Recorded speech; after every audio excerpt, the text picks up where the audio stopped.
Hello students. So this will be our third video of physical education. Okay. So in the previous video we have already discussed something. So today we will discuss about the rules and regulations of the video of the game. Okay. So we are still discussing the game of cricket. Okay. So this will be our third video. Okay. So today we will learn about some rules and regulation and other thing also. Okay. So rules and regulation of the game. So the measurement of the cricket ground and specification of the sports equipment. Okay. The first one is our measurement of cricket ground and specification of sports equipment. Cricket. So number one, number of players in a team. We know that total number of players who plays in the field is 11 and 5 is extra. If someone get injured or something, then we can put from that. Okay. So total we have 16 number of players in a team and number of umpires in a match. So 2 umpires are in the field and 1 umpire sits outside the field, that is the third umpire. Okay. And weight of a ball, it is 5.5 to 3/4 ounces, that is, or you can say if you convert into gram, that will be your 156 grams. Okay, the weight of the ball. And circumference of the ball, circumference means this one. Okay, total length. So that will be our 22.4 centimeter to 22 to 9 centimeter 0.9 centimeter. Okay. And length of the bat, length of the bat is here 38 inch. This symbol is the inch, or you can say that 96.5 centimeter. And widest part of the bat is our 4.5 inch, sorry, 4 of inch, that is 10.8 centimeter. And breadth of pitch on both sides of the central wicket is our 4 feet 4 inches. And the distance of stump from one side to the other side, so 3 stumps are here and 3 stumps are here, so total distance between them is our 22 yards or 212 centimeter. Breadth of wicket, breadth of wicket is 9 wicket. Color of ball, so you can see number of scores. 2, timing for changing every inning, that is 10 minutes. Time for changing the player, 2 minutes. Time of matches, 1 day match, 3 day match, 5 day match and 20 match. Okay. And height of the wicket from the ground is our 28 inch. Fine. Now then radius of small circle, that is 27.4 centimeter, and radius of boundary is 68.58 meter, may vary from 75 to 85. Okay, so it may vary from 75 to 85 yards.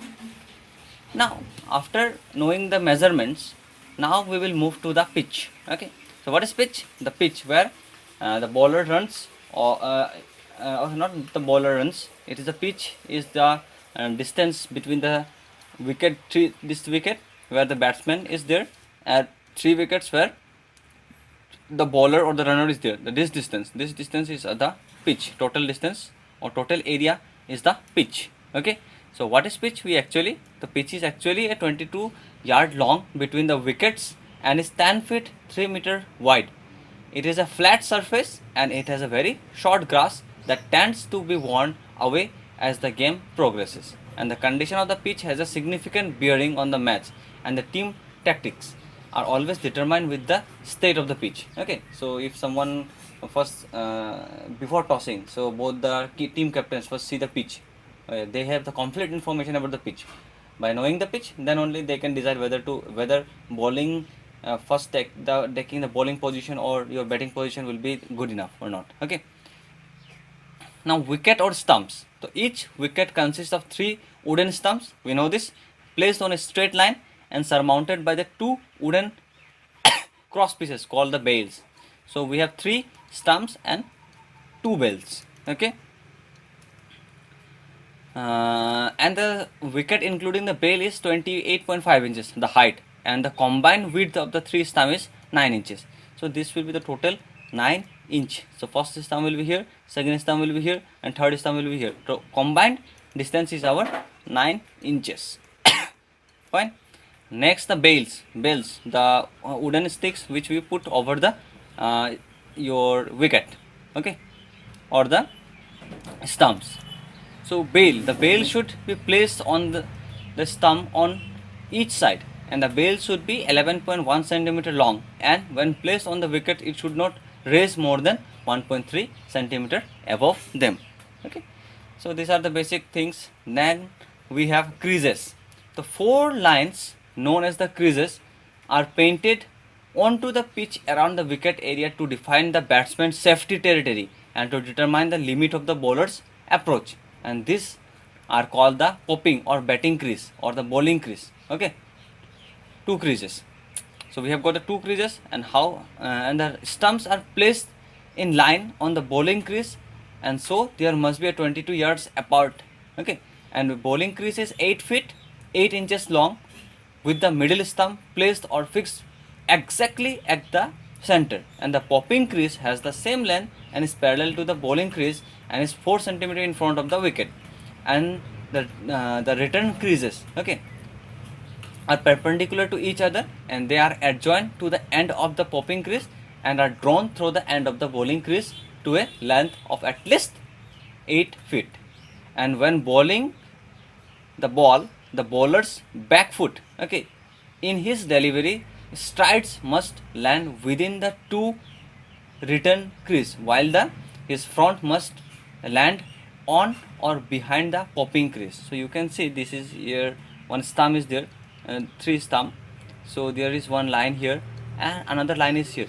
So the bowler's front foot, okay, must be either on the line or backside of the line, but if it goes outside this line there will be no ball. Okay, so this front crease is known as the popping crease. Okay, popping, yeah, the popping crease. This one is called the popping crease. Okay, the return crease are perpendicular to the way here we have discussed. They are adjoined to the, okay, so when bowling the ball, the bowler's back foot in his delivery stride must land within the two return creases, while his front foot must land or behind the popping crease. And if the bowler breaks the rule, the umpire calls it no ball. So if it's the ball or the foot crosses this line, the popping crease, then it is said to be no ball. Okay. The importance of the popping crease to the batsman is that it marks the limit of its safe territory for he can stump or run out. If I see the front pitch, okay, so this is the where this is the stumps for batsman. So this is one crease here there and another crease is there. So if the batsman foot is inside this crease, then he is safe. Okay, but if the foot is outside this crease and the wicket keeper with the help of ball breaks off the bail, then the wicket will be or the batsman will be out. Okay, so this line is the safety line for batsman and this line is the safety line for the bowler. Okay, so if both crosses that, one will have the no ball, another will have the wicket if the bails fall off. Okay, so this paragraph is important. The pitches vary in consistency and thus in the amount of the bounce and spin and seam movement available to the bowler. The hard pitches are usually good to bat. Okay, if the pitches is hard, then there is some bounce and it will be easy for the batsman to score the run because of high but even bounces. Okay, and dry pitches tends to deteriorate for batting and cracks often appear, and when it's happen, spinners can play a major role. Okay, but if the pitches is dry, some cracks are there on the field. Okay, that helps the spinners. Okay, that helps the spinner to spin the ball. Then it creates some difficulty for the batsman. And damp pitches or pitches covered with grass allow good fast bowlers. Okay, if the field if in field it is damp or some moisture is there or some grasses are there, then it helps the fast bowler to produce or to extract extra bounce, and some such pitches tends to offer help to fast bowler through the match but become better for batting as the game goes on. Clear? So this is all about the information of the creases. So total we have 4 lines, okay, known as creases are painted into the pitches around the wicket area. Okay, fine. So one is our popping crease and another is our return crease. Okay, so next we will see the information about the bat. The bat is made up of wood and has the shape of a blade topped with a cylindrical handle, okay, and the blade must not be more than 1/4 inches. Okay, we have already discussed about the maximum width of the bat. So this part, the bottom part has the maximum width, okay, and its width must be within 4 and 1/4 inch. The total length of the bat not more than 38 inches. However, the thickness of the edges 40 millimeter and the overall depth is 67 millimeter. Okay, so total length is our not more than 38 inches. Maximum it will have 38 inches. Next, we will learn about the ball. So, the ball is a hard leathered seamed spheroid of circumference this part, and it may vary up to 9 inch or 22.4 centimeter to 22.9 centimeter. The hardness of the ball, which can be delivered at a speed of more than 90 miles per hour, or you can say that 140 km per hour, is a matter of for concern as batsmen wear protective clothes. Okay, so ball can go more than 140 km per hour. So if that ball touches or touches the batsman or any fielder, it can cause injury. So that's why the batsmen wear protective clothes, including pads or batting gloves for hands and helmets for the head and abdominal guard. And the weight of the ball should not be less than 5 1/2 ounces or more than 5 3/4 ounces. Okay, and should have the circumference between 22.4 to 22.9. So all of you just remember these points. This will be important. Okay. Now we will see the duties of the match referee. What are the duties of the match referee? So a match referee administers a cricket match by watching the game from outside the field, and the referee makes no decision of relevance to the outcome of the game, but he has the power to fine players. Okay, they have nothing to do with the inside the field, but they watches the game from outside the pitch. Okay, and they have the power to fine players. Okay, if some player are misusing or they are not playing according to the rule, then they impose fine. Thus such referee impose fines and or teams for unethical play. And in cricket matches, these penalties are monetary. Okay, and that is nothing but that they will get jailed or something. They some monetary fine, or they suppose some player have to pay 20 lakh or 50,000 or 50% of the match fee or 75% of the match fee, like that. Okay, and suspension also there, or if in the next match maybe he may not be able to play in the match. Such penalties are there. Okay, next we have the umpire. So there are two umpires appointed within the field. First umpire, second umpire, and the third umpire watches outside the field, and he sees or he makes the decision of the run out. Okay, when the second umpire takes the decision towards the third umpire. So two umpires are appointed, one on each side, one on each end, bowler's end and the striker's end, to control the game. The umpire shall take position from where they can easily see act upon which their decision may be required. And the umpire at the striker end may elect to stand on the offside. Okay, and of the leg side of the pitch. The umpire shall changes the ends after each side has one inning. Okay, after each inning, the umpire changes the ends. Okay, and what are the duties of the umpire? The umpire should ensure the game is conducted and the equipments used are strictly in accordance with the rule and regulation of the cricket. Okay, so they watch this, and they should make sure that the wickets are properly pitched, whether the ground is fit for the play or whether there is an appropriate light for the play. And umpires shall also make frequent and irregular inspection or regular inspection of the condition of the ball. They regularly see the condition of the ball. If they want to change the ball, they will change the ball. Okay, so if there is any dispute regarding the use of the ball, the umpire shall change the ball after consultation, and the bat must be similar condition to that use. Okay, an umpire may consult with the other umpire on a point of fact whether the latter may have been in better position to see or shall then give his decision. Okay, and if the doubt remains after conclusion, then they refer to the third umpire.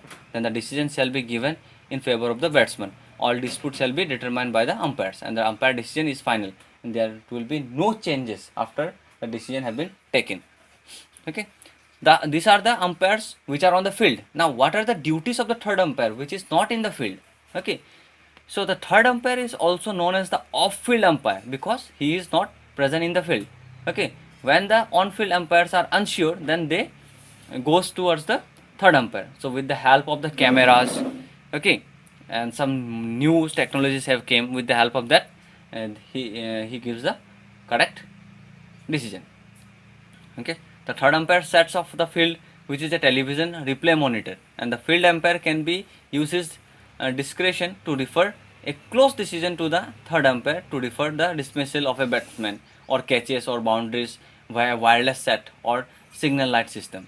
And the third umpire looks at various TV replays from different angles and comes to a conclusion by pressing the appropriate signal. It may be out or it may be not out. Okay, red light indicates that the batsman is out, and the green one signals that the batsman is not out. Okay, and in the event that the third umpire too is unable to get a clear picture, then the benefit of the doubt again goes to the batsman. Again, if the third umpire is in confusion, he is not able, he is unsure, then the decision will be go again goes to the batsman in favor of the batsman. Okay, so over the year the TV umpire has been asked to assist the dismissal in such a run out, stump, caught and hit wicket. Fine. Next is our duties of the scorers. The outside the field, the match data including runs and the dismissal are recorded by the two official scorers, one representing each team. One will represent the first team and one will represent the second team. So they will record who have scored how much, how many overs have been there, how many balls are left, who have scored more, who have scored how many sixes, how many fours, who have taken more catches or who have taken more wickets, like this. Okay, so the scorers are directed by the hand signals of an umpire. Okay, so for example, the umpire raises a forefinger to signal that the batsman is out. So he raises both arms over his head if the batsman hit a six. Okay, in this way. So over the signal of the umpire, they write all the details. The scorers are required by the rules of cricket to record all runs scored, wickets taken and overs bowled. Next we have the innings. Okay, the innings is the term used for the collective performance of the batting side. All 11 members of the batting side take a turn to bat an inning and can end before they all do so. That is, depending on the type of the match being played, each team has one or two innings. The term innings is also sometimes used to describe an individual batsman contribution he played. Okay, before dismissal, after facing one ball to after dismissal, that term is the inning. Okay, so the main aim of the bowler supported by the fielder is to dismiss the batsman, and a batsman when dismissed is said to be out, and that means he must leave the field and play field of play and replaced by the next batsman of him. And when 10 batsmen have been dismissed, they are all out, or we can say then the whole team is dismissed and the inning is over. Okay, when 10 wickets are taken, then we will say the innings is over, and the last batsman, the one who has not been dismissed, is not allowed to continue alone, because to continue the match at least two players is required. So 11th player does not need to be out, or he cannot continue. So if an inning should be before 10 batsmen have been dismissed, there are two not out batsmen. If an inning should end before 10 batsmen have been dismissed, okay, so without dismissing 10 batsmen, if the innings have been ended, that means our over is completed, then we will say that the last two batsmen, there are two not out batsmen, and inning can end early for three reasons. Okay, so because of the batting side captain has chosen to declare the inning closed, okay, or because the batting side has achieved its target and won the game, or because the game has ended prematurely due to bad weather or running out of the time. So this is the three condition to declare the inning closed. First one is the batting side has achieved the target, or the batting side captain has declared the inning closed, or due to some bad weather the inning can be closed. Okay, so there might be two batsmen still in when the last of the allotted over has been bowled. So these are all details about the innings. Next we will move towards the over. Okay, so the bowler bowls the ball in set of 6 deliveries. So 6 deliveries will become the 1 over, and each set of 6 ball is called an over. Okay, this name came out because the umpire calls over. Over means that the ball's finished. Okay, so when 6 ball have been bowled, at this point another bowler is deployed at the other end and the fielding side changes ends, and a bowler cannot bowl 2 successive overs. So after 1 over, a new bowler must come, and after that the first bowler again can bowl. So a bowler cannot bowl 2 consecutive over. Okay, so bowler cannot bowl 2 successive over, although a bowler can bowl unchanged at the same end for several overs. The batsmen do not change and so the one who are non-striker is now the striker, vice versa. Suppose some batsman is here at the striker end, one is here in the non-striker end. After the end of the over, the 2 batsmen will change the side. Okay, after every over.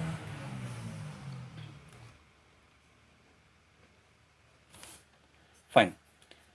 Now we have the combination of team. So a team consists of 11 players. We know this. 5 is extra that we will not count.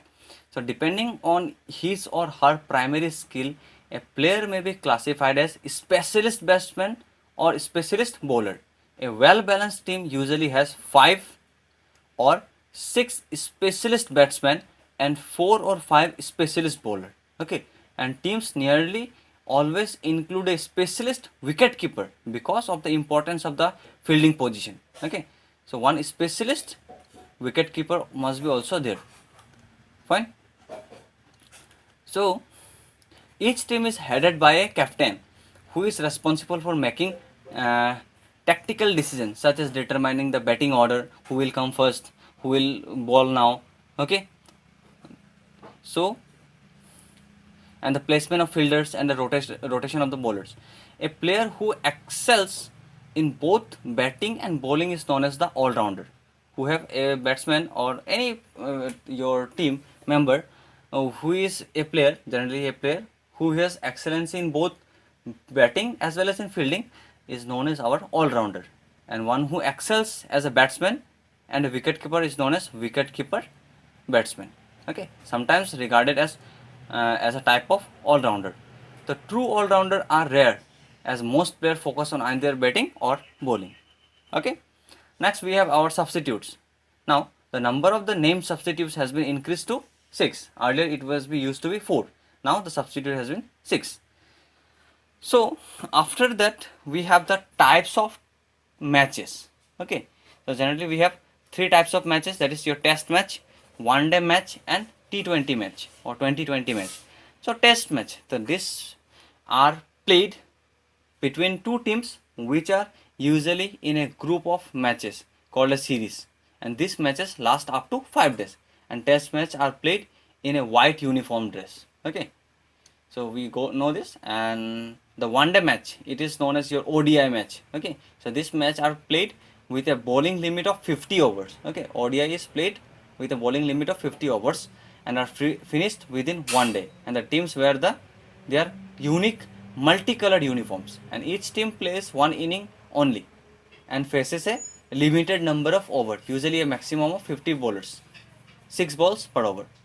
And T20, most interesting, that is the T20 where we can see the more number of 6s and 4s. Okay, so it is a new variant of the limited over match, and this kind of matches are totally similar to ODI match as compared for rules and activities, but only the difference is in ODI we have maximum 50 overs, but in T20 we have maximum 50 overs is reduced to 20 overs. Okay, so up to here you go through all the lines. There is, I think, nothing there will be there for understanding, so all of you play this. So you need to just understand the basic terminologies, rules and regulations only. Okay, and still if you need any explanation on any particular topic, then you can contact me. Okay, thank you.